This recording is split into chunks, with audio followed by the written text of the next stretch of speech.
प्रिय आत्मन मन बहुत ही चालाक है। चालाक इसलिए कि वह कभी सामने से नहीं आता, वह पर्दे के पीछे से काम करता है।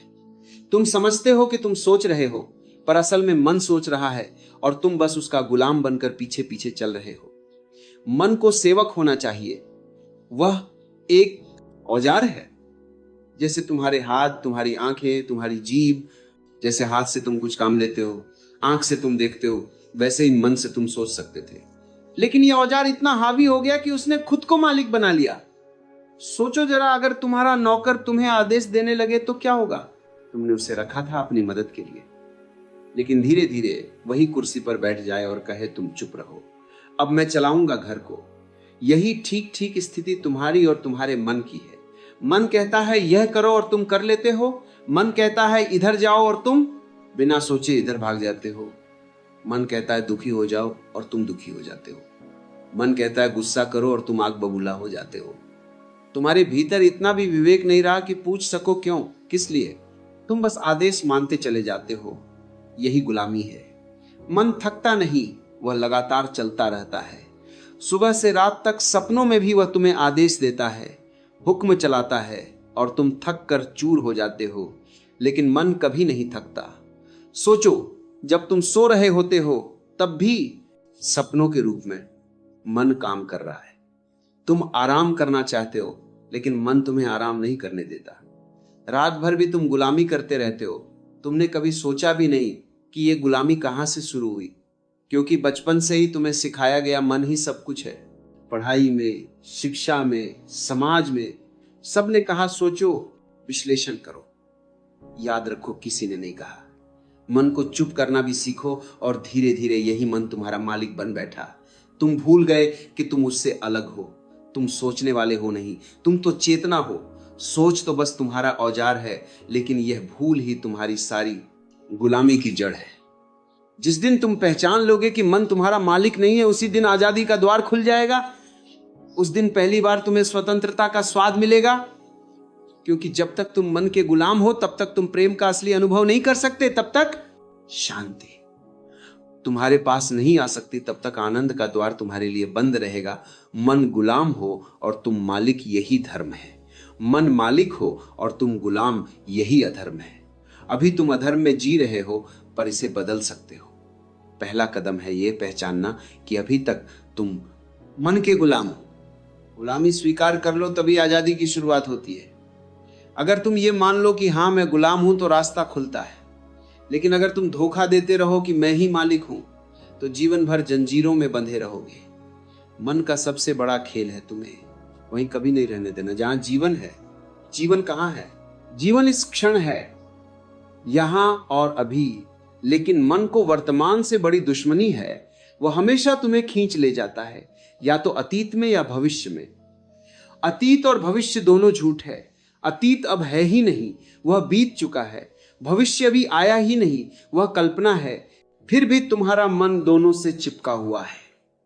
तुम सोचते रहते हो, काश कल ऐसा ना हुआ होता, काश मैंने यह गलती ना की होती। तुम पछतावे में जीते हो, और जो हो चुका है उस पर पछतावा करना मूर्खता है, क्योंकि उसे बदला नहीं जा सकता। फिर तुम भविष्य की तरफ भागते हो। तुम्हें लगता है कल मैं सुखी हो जाऊंगा, जब पैसा होगा, जब नाम होगा, जब प्रेम मिलेगा, तब मैं पूर्ण हो जाऊंगा। लेकिन यह कल कभी आता ही नहीं। जब वह आता है तब भी वह आज होता है, और तुम्हारा मन फिर से नया कल बना लेता है। यही गुलामी है। मन तुम्हें उस जगह रहने ही नहीं देता जहां जीवन है। तुम हमेशा या तो बीते हुए का बोझ ढो रहे हो, या आने वाले की चिंता कर रहे हो। तुम्हारे हाथ खाली नहीं रहते। तुम्हें शायद पता ना हो, लेकिन अतीत और भविष्य की दौड़ में ही तुम्हारी सारी ऊर्जा खत्म हो जाती है। मन यह खेल इसलिए खेलता है क्योंकि अगर तुम वर्तमान में आ जाओ तो मन बेकार हो जाता है। वर्तमान में ना विचार की जरूरत है, ना कल्पना की। वर्तमान में बस होना है। मन होना नहीं जानता, मन केवल सोचना जानता है। सोचो जरा, अगर तुम वर्तमान में बैठकर सिर्फ सांस को देखो तो मन बेचैन हो जाता है। वो कहेगा यह समय की बर्बादी है। कुछ योजना बनाओ, कल की सोचो, वो तुम्हें खींच कर कहीं और ले जाएगा। मन को वर्तमान सहन ही नहीं होता। लेकिन जीवन का रहस्य केवल वर्तमान में है। प्रेम केवल वर्तमान में संभव है। शांति केवल वर्तमान में मिलती है। आनंद केवल वर्तमान में है। लेकिन तुम गुलाम हो मन के, इसीलिए तुमसे यह सब छूट जाता है। अतीत पर जितना भी सोचो वह कभी बदल नहीं सकता, और भविष्य पर जितना भी सोचो वह तुम्हारी सोच के हिसाब से घटित नहीं होगा।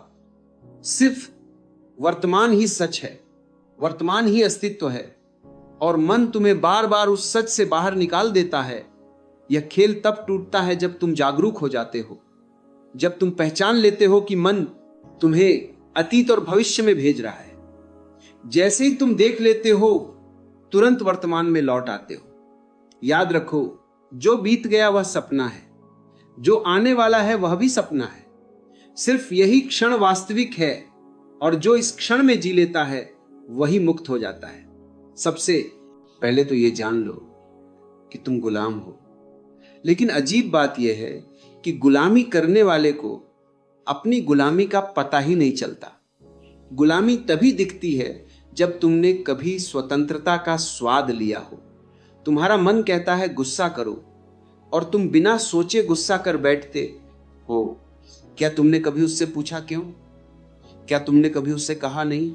तुम्हारा मन कहता है ईर्ष्या करो, तुलना करो, जलो, और तुम उसकी आज्ञा मान लेते हो।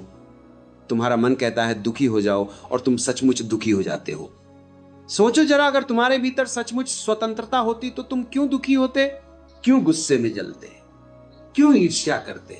कोई तुम्हें मजबूर नहीं करता, लेकिन तुम्हारा मन तुम्हें मजबूर करता है, और तुम इतने आज्ञाकारी गुलाम हो कि उसका विरोध तक नहीं करते। गुलाम वही है जो बिना पूछे मान ले, और मालिक वही है जो चुन सके। तुम्हारे भीतर यह सामर्थ्य है कि तुम गुस्से को भी चुन सकते हो, या प्रेम को भी। तुम्हारे भीतर यह सामर्थ्य है कि तुम ईर्ष्या में डूब सकते हो या करुणा में खिल सकते हो। लेकिन यह सामर्थ्य तभी जागता है जब तुम गुलामी की पहचान कर लो।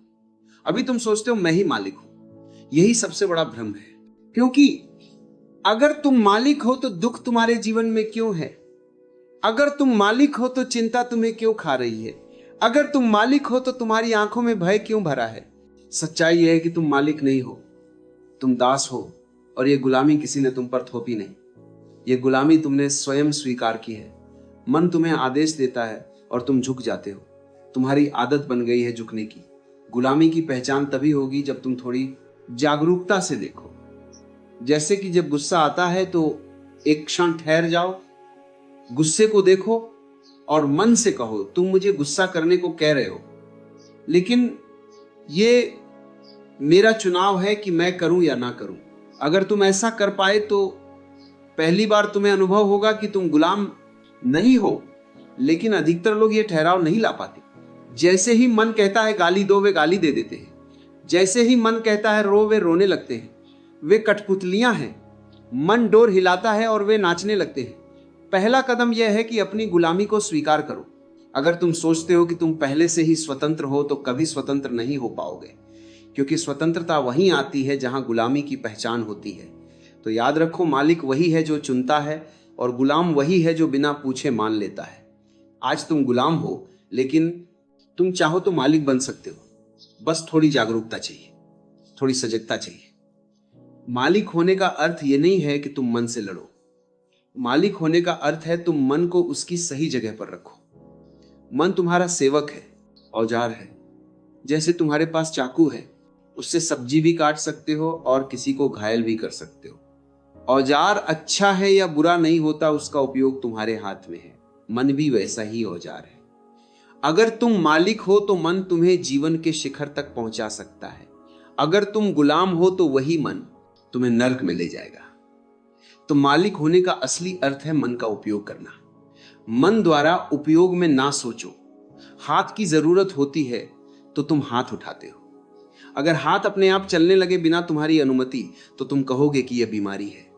लेकिन यही हाल मन का है।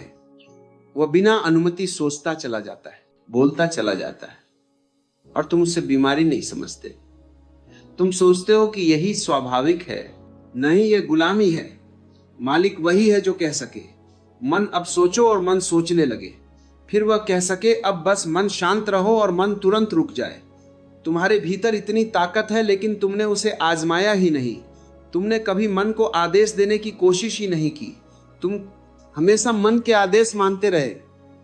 मालिक वही है जो कह सके मन ये करो और मन करे, मन ये मत करो और मन ना करे। लेकिन अभी तुम्हारी हालत यह है कि तुम आदेश नहीं देते, तुम विज्ञप्ति करते हो। तुम कहते हो मन कृपा करके शांत हो जा, और मन हंसता है, तुम्हारी बात मानता ही नहीं। क्योंकि तुम मालिक नहीं हो, तुम गुलाम हो। मालिक आदेश देता है, गुलाम मानता है। लेकिन आज तो उल्टा है, मन आदेश देता है और तुम मानते हो। जब तुम मालिक बनते हो तब तुम्हारे भीतर एक गहरी स्वतंत्रता का जन्म होता है। तुम सोच सकते हो जब जरूरत हो, और जब जरूरत ना हो तो मौन हो सकते हो। ये मौन ही ध्यान है, ये मौन ही शांति है, ये मौन ही तुम्हारा असली घर है। मालिक होने का अर्थ है तुम परिस्थिति के अनुसार मन का उपयोग करो। कामकाज में, विज्ञान में, कला में, योजना बनाने में मन बड़ा उपयोगी है। लेकिन प्रेम में, प्रार्थना में, ध्यान में, मौन में मन को हटाना पड़ता है। अगर तुम मालिक हो तो तुम मन को बुला सकते हो और विदा भी कर सकते हो। स्वतंत्रता का असली स्वाद तब मिलता है जब तुम जान जाते हो कि मन तुम्हारा दास है, तुम्हें चलाना है, तुम्हें उपयोग करना है। फिर जीवन सहज हो जाता है, क्योंकि मन अब बाधा नहीं बनता, मन अब पुल बन जाता है। ध्यान का पहला कदम बहुत सरल है, मन से दूरी बनाना। तुमने अब तक यही माना है कि जो विचार आते हैं वही तुम हो, लेकिन सच यह है कि विचार तुमसे अलग है। तुम चेतना हो और विचार उस चेतना के आकाश में आते जाते बादलों जैसे हैं। बस बैठो, आंखें बंद करो, शुरुआत में कुछ मत करो। विचार आएंगे गुस्से के, प्रेम के, यादों के, योजनाओं के। उन्हें मत रोको, मत पकड़ो, मत भगाओ, सिर्फ देखो, जैसे कोई सड़क पर चलते लोगों को देखता है। धीरे धीरे तुम्हें पहली बार अनुभव होगा कि तुम विचार नहीं हो, तुम देखने वाले हो। यह समझ ही ध्यान की शुरुआत है। जब यह अनुभव गहरा होता है तो मन तुम्हारी पकड़ से छूट जाता है। तुम्हें एहसास होता है मन तुम्हारा दास है, मालिक नहीं, और तभी तुम अपने असली स्वरूप का पहला स्वाद चखते हो। स्वतंत्रता और आनंद का मन एक घोड़े जैसा है। घोड़ा अपने आप में ना तो अच्छा है और ना बुरा, वह केवल एक ऊर्जा है, एक ताकत है। अगर उसे सही दिशा दी जाए तो वही घोड़ा तुम्हें तेजी से मंजिल तक पहुंचा सकता है। लेकिन अगर तुम उसकी लगाम छोड़ दो तो वही घोड़ा तुम्हें गिरा भी देगा, चोटिल भी करेगा और कहीं भी भटका कर ले जाएगा। आज की समस्या यही है कि अधिकतर लोग लगाम घोड़े के हाथ में दे चुके हैं, यानी मन को मालिक बना लिया है। अब मन उन्हें जहां चाहे ले जाता है,